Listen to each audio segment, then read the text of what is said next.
During the months of September and October, the days get shorter, the air crisper, and the colours more magical.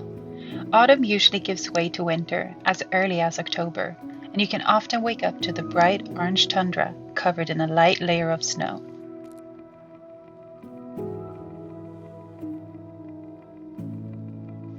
The melting of the ice and glaciers slows down in September, and the autumn colours will be almost overwhelming in some places.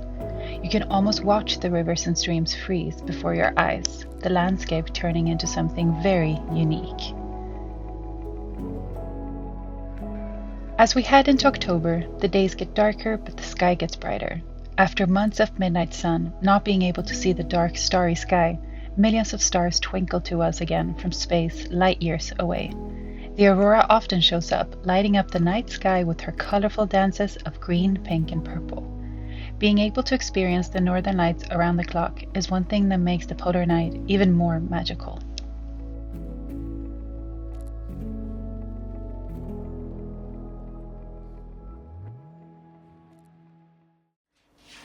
Hi guys! Welcome back to a new video in the Arctic. We can start straight away with what time it is because it's pitch black outside. Hello? So it's 3:15. Et voila. Not a single speck of daylight. Well, you can't even see out. That's how dark it is. So yeah, polar night is here almost.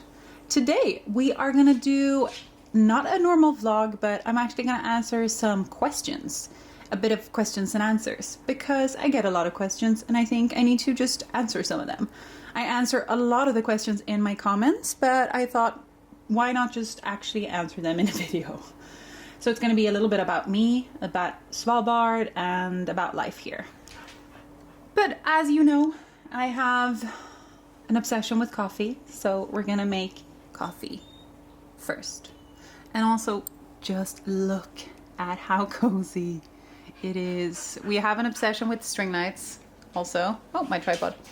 So we have string lights in the entire ceiling and it's the most beautiful thing in the entire world. Look, string lights. And then this one. And oh yeah, it's gonna be light in the questions when I edit it back because I had to do the questions before. You'll notice there's a difference in light.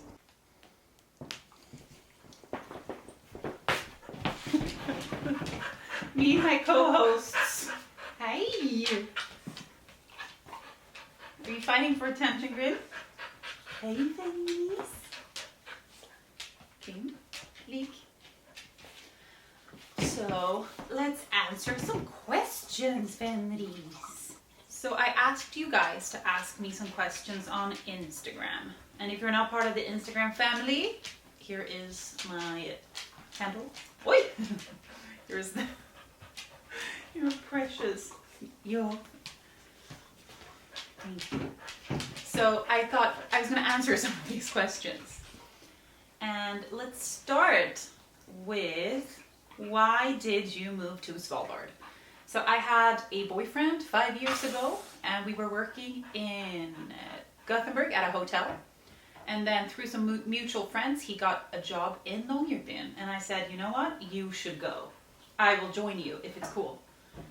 And he thought it was very cool. So I joined him after like a month. And then the plan was to just stay for a short amount of time. Grim, that's not gonna work. Making a lot of noise. Huh? We can't play with that right now. Här, jag får leka. Så. Gå lägg dig. And yeah, so I was just gonna stay for a few months and so was he, and then I ended up loving it here. So I've been here for 5 years now. We're not together anymore and we broke up a while ago, but yeah, so I ended up staying. And I love it here so much. So coming up now in November, I've been here for 5 years. Time flies. Another question. No, you have to stay, you're my co-host. So what do you do for work? I do a lot of different things for work actually.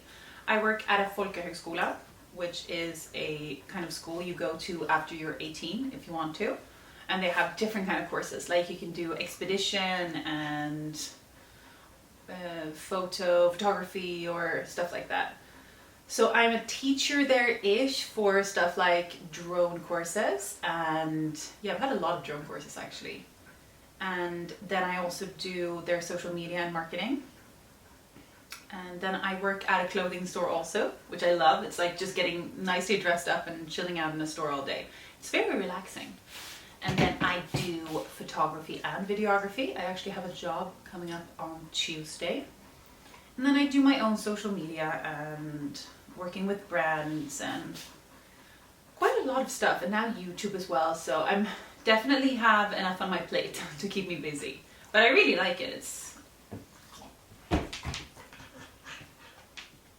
okay. So he left me. But yeah, so I really do enjoy it a lot. My days are very varied in what I do.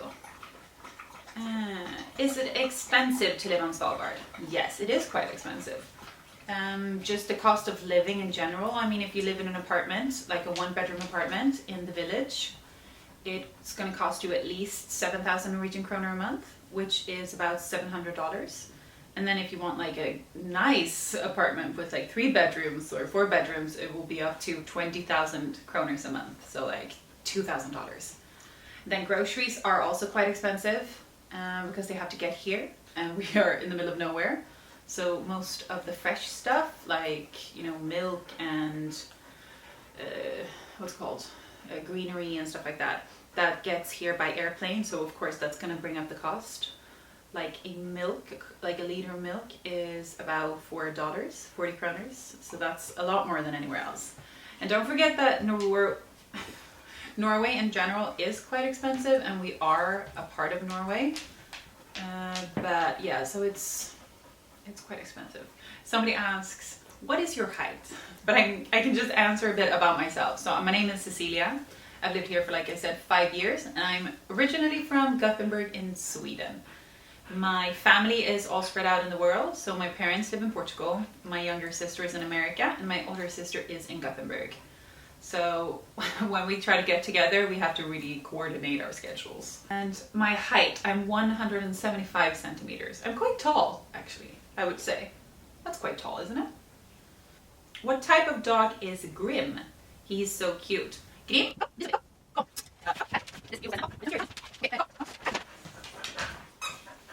He's a Finnish Lapphund, and he is literally just like a toy. Like, he's so fluffy. Fenris, we're doing a video here. We cannot play with the squeaky toy right now. Okay. Seat. And Fenris is Grim's brother, and they live just on, like, they live just 150 meters away from here. So we see them all the time. And I stole Grim from that family. So Grim actually has another mom, but I'm asking for adoption papers for Christmas because I love Grim and Grim loves me. So he lives with me.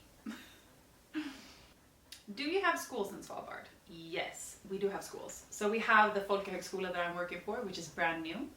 Other from that, we have a regular school that goes up to, a high school? Yeah, so it goes up to high school. And then you also have the University Center of Svalbard.